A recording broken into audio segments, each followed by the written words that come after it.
The heart is a beating muscle that pumps oxygen and nutrient-rich blood throughout the body. Each beat is stimulated by electrical signals that pass through the heart muscle or myocardium.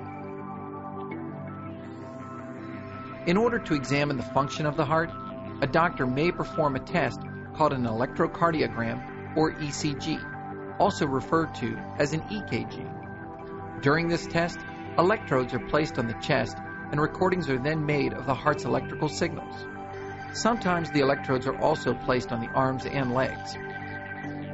The electrical signals follow a set pathway through the heart, beginning at a spot called the SA node, which is located in the top right chamber or atrium. The signal then branches out through both the right and left atria, which contract and push blood into the lower chambers or ventricles.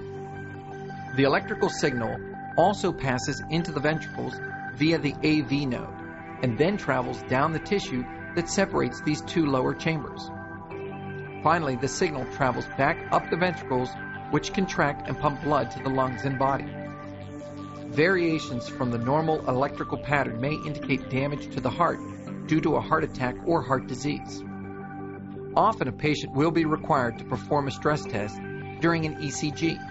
A stress test usually involves walking or running on a treadmill at progressively increasing intensities while recording an ECG. This test allows the doctor to examine the heart's electrical activity during the stress of exercise.